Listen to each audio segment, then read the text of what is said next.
দক্ষিণ চব্বিশ পরগনার কুলপির পঞ্চায়েত অফিসে ঢুকে সেক্রেটারিকে মারধর করার অভিযোগ তৃণমূল নেতাদের বিরুদ্ধে।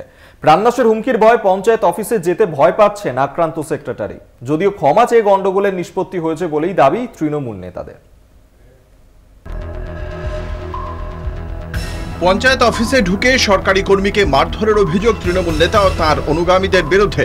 দক্ষিণ চব্বিশ পরগনার কুলপির চণ্ডীপুর পঞ্চায়েতের ঘটনা। অফিসে ঢুকে পঞ্চায়েতের সেক্রেটারি ভিক্টর মিশ্রাকে বেধড়ক মারধরের অভিযোগ তৃণমূলের উপপ্রধান সহ বেশ কয়েকজন পঞ্চায়েত সদস্য ও তাদের স্বামীদের বিরুদ্ধে।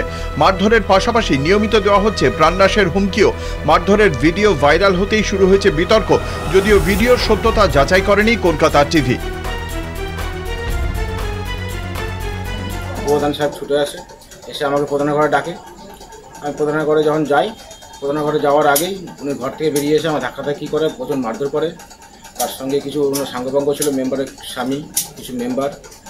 এবার গলা চেপে ধরে মারা করার হুমকি দেয় সঙ্গে সঙ্গে। বিষয়টি নিয়ে কুলপির বিডিও সৌরভ গুপ্তর দ্বারস্থ হয়েছেন আক্রান্ত সেক্রেটারি। ঊর্ধ্বতন কর্তৃপক্ষের নির্দেশ অনুযায়ী কাজ হবে বলে দাবি বিডিওর। গতকালকেই আলোচনা হয়েছে ওদের কাছে, আমি ওদের সাথেও একই কথাই বলেছি যে যেভাবে আমাদের উচ্চতর আধিকারিকরা বলবেন সেইভাবেই আমরা আগামী দিনে স্টেপ নেব। যেহেতু এটা অফিসিয়ালি কোনো কমপ্লেন ওইভাবে হয়নি, সেজন্য আমরা যেহেতু কিন্তু আমাদের নজরে যেহেতু ব্যাপারটা এসেছে, আমরা সেইভাবে যেভাবে উপর থেকে আমাদেরকে বলে দেবে সেইভাবেই আমরা ব্যবস্থা নেব আগামী দিনে। আক্রান্ত সেক্রেটারির কাছে অভিযুক্ত নেতারা ক্ষমা চেয়ে ঘটনার নিষ্পত্তির চেষ্টা করলেও পঞ্চায়েত অফিসে ঢুকে তৃণমূল নেতাদের দাদাগিরির অভিযোগের জল গড়িয়েছে বহুদূর।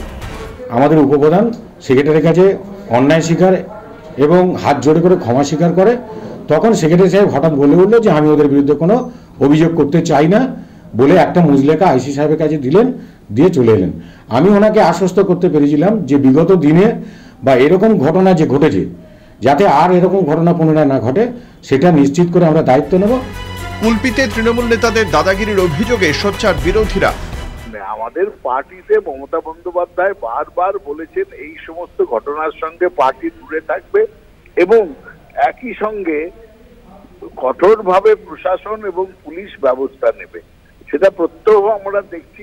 যদি কোথাও কিছু ঘটনা ঘটে, পুলিশ প্রশাসন ব্যবস্থা নিচ্ছে, দুষ্কৃতকারীদের গ্রেপ্তার করছে এবং আমরা পার্টিতে কোনো রকম এদেরকে শেল্টার দেওয়া বা তাদের রক্ষা কবচ দেওয়ার ব্যবস্থা আমরা করি না। এখন পুলিশ প্রশাসন সব নীরব, কেউ কিচ্ছু করবার ক্ষমতা নেই।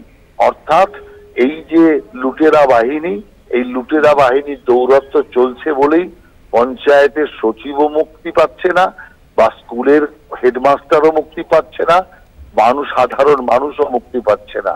অতএব এর রাশ যদি এখনই রাজ্যের মুখ্যমন্ত্রী না ধরে, তাহলে ভবিষ্যতে কিন্তু সম্পূর্ণই উগ্রপন্থীদের হাতেই রাজ্যের ভাগ্য চলে আসবে। সেক্রেটারিকে মারধরের প্রতিবাদ জানিয়েছে তৃণমূলের কর্মচারী ফেডারেশন। পুলিশ আক্রান্ত সেক্রেটারির নিরাপত্তার আশ্বাস দিলেও অফিসে যেতে ভয় পাচ্ছেন ভিক্টর মিশ্র।